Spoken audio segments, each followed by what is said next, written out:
Hey everyone, in this video we're going to have a look at the basics of coding in P5.js. As we have mentioned, P5.js is a JavaScript language and JavaScript is one of the many coding languages out there. The main thing we should know about P5.js is that whatever we code is actually drawn on a canvas. You can think of the canvas exactly like the kind that we paint in. It's essentially a blank white rectangle and we can draw and create animations on it. So all the code that we write are essentially instructions of how to put content onto the canvas.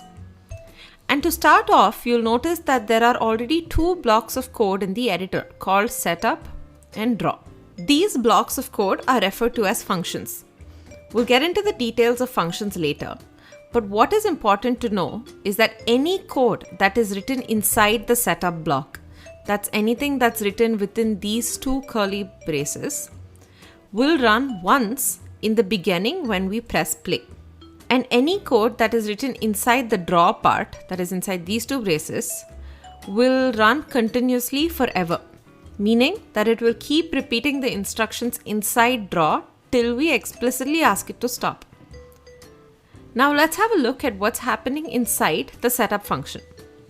There is a line that says create canvas. This line is essentially telling the program to create a canvas of the size 400 by 400 pixels. So that's 400 pixels wide and then 400 pixels tall.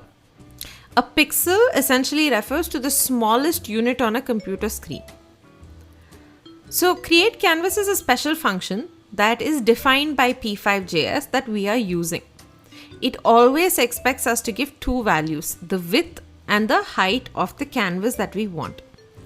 When we actually run this code, we can see a gray canvas of size 400 by 400. So let's go ahead and change these values and see what happens. So let's just change the width, that is the first value, to 200 and the second value, height, to 600. And as you can see, when we run this, we get a gray canvas over here that's a tall rectangle. As we keep learning P5.js, we're going to learn how to use a lot of functions like create canvas. Just to repeat, these are special functions that P5.js understands. So when we use it, we need to be very careful that we spell it correctly, that we use the correct capital and small letter cases as required. And if they require any values like width and height in this case, we should write it inside these curved brackets. Also, we put a semicolon at the end when we call these functions. It's sort of like putting a full stop at the end of a sentence. It lets the computer know this is the end of this instruction.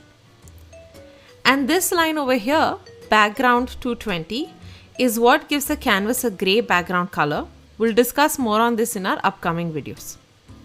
Lastly, before we start coding, let's have a look at the grid system on the canvas. So the direction that goes along the width of the canvas is known as the x-axis, and the one that goes along the height is known as the y-axis.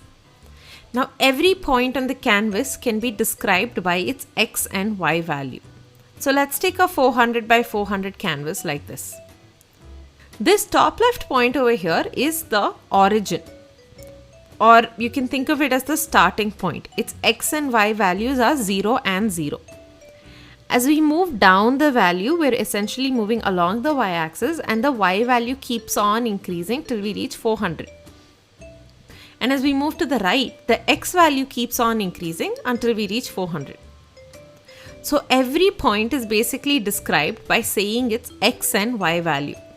So let's look at a few points on the canvas. So this point over here is in the far bottom right and is 400 away from the origin on the x and 400 away from the origin on the y. So its xy value is 400, 400. This point over here that's in the center has an x and y value of 200 and 200. And this point over here has an x and y value of 300 and 100 because it's 300 away from the origin on the x-axis and 100 pixels away from the origin of the y-axis.